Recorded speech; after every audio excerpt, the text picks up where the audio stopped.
ಮುಂದಿನ 24 ಗಂಟೆ ನಾನು ಈ ಕಾಡಲ್ಲಿ ಸರ್ವೈವ್ ಆಗಬೇಕು, ಅದು ಒಂದು ಟಾರ್ಚ್ ಮತ್ತೆ ಒಂದು ಚಾಕು ಜೊತೆ. ಈ ಚಾಲೆಂಜ್ ಕಂಪ್ಲೀಟ್ ಮಾಡೋಕ್ಕಾಗತ್ತಾ? ಕಾಡಲ್ಲಿ 24 ಗಂಟೆ ಸರ್ವೈವ್ ಮಾಡೋಕೆ ಅಂದರೆ ನಮಗೆ ಮೊದಲನೇದು ಬೇಕಾಗಿರೋದು ಒಂದು ಜಾಗ. ಸೊ ಈಗ ಎಲ್ಲಾದ್ರೂ ಒಂದು ಕಡೆ ಜಾಗ ಹುಡುಕಿ ಒಂದು ಶೆಲ್ಟರ್ನ ರೆಡಿ ಮಾಡೋಣ. ಮುಂದಿನ 2-3 ಗಂಟೆ ಕಾಡಲ್ಲಿ ಸತ್ತು ಬಿದ್ದಿರೋ ಗಿಡಗಳನ್ನ ಹುಡುಕಿ ಅದನ್ನ ಕಟ್ ಮಾಡಿ ಪೂರ್ತಿ ದಿನ ಸ್ಪೆಂಡ್ ಮಾಡೋಕ್ಕೆ ಒಂದು ಚಿಕ್ಕ ಶೆಲ್ಟರ್ನ ರೆಡಿ ಮಾಡ್ಕೊಳ್ತೀನಿ. ಗೈಸ್, ಸದ್ಯಕ್ಕೆ ಶೆಲ್ಟರ್ ಇಷ್ಟು ಸಾಕು ಅನಿಸ್ತಾ ಇದೆ. ಹಾವುಗಳ್ದು ಭಯ ಗುರು, ಇಲ್ಲಿ ಯಾವ ಕಡೆಯಿಂದ ಹಾವು ಬರುತ್ತೋ ಗೊತ್ತಿಲ್ಲ. ಗೈಸ್, ಈ ಕಾಡಲ್ಲಿ ತಿನ್ನಕ್ಕೇನಾದ್ರು ಸಿಗುತ್ತಾ ನೋಡೋಣ ಬನ್ನಿ.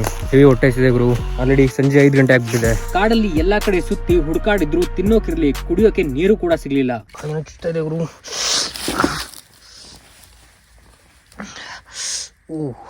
ಮುಳ್ಳು ಕಾಡು ಮನುಷ್ಯನ ತರ ಕಾಣಿಸ್ತಾ ಇದ್ದೀನ.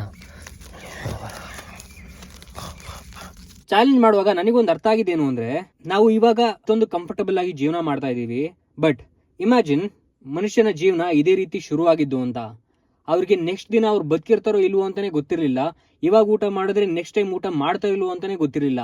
ಆ ರೀತಿ ಜೀವನ ಮಾಡ್ತಿದ್ದವರು ಇವಾಗ ಇಷ್ಟು ಕಂಫರ್ಟಬಲ್ ಆಗಿ ಜೀವನ ಮಾಡ್ತಿದೀವಿ. ಒಂದು ತರಕಾರಿ ತರ ಕೂಡ ಒಂದು ಅಪ್ಲಿಕೇಶನ್ ಯೂಸ್ ಮಾಡ್ತಿದೀವಿ. ಅಂತದ್ರಲ್ಲಿ ಈ ರೀತಿ ಪ್ರತಿದಿನ ಜೀವನ ಮಾಡೋದ್ರಲ್ಲಿ ಅವರು ಎಷ್ಟು ಕಷ್ಟಪಟ್ಟಿರ್ಬೋದು ಅಂತ ಸ್ವಲ್ಪ ಇವಾಗ ಅರ್ಥ ಆಗ್ತಾ ಇದೆ. ಫುಲ್ ಕತ್ಲೆ ಸುತ್ತ ಕಾಡೇ ಕಾಣಿಸ್ತಾ ಇದೆ ಗುರು, ಏನು ಕಾಣಿಸ್ತಾ ಇಲ್ಲ. ಇಲ್ಲಿ ನೋಡಿ, ಅಮಾವಾಸ್ಯೆ ರಾತ್ರಿ ಅಂತ ಇವತ್ತು. ನಮ್ಮಮ್ಮ ಮೊದಲೇ ಹೇಳಿ ಕಳಿಸಿದ್ದಾರೆ. ಇಲ್ಲಿ ನೋಡಿದ್ರೆ ನಾಯಿಗಳು ಬೇರೆ ಕೂಗ್ತಾ ಇದೆ ದೂರದಲ್ಲಿ, ಹೆವಿ ಭಯ ಆಗ್ತಾ ಇದೆ.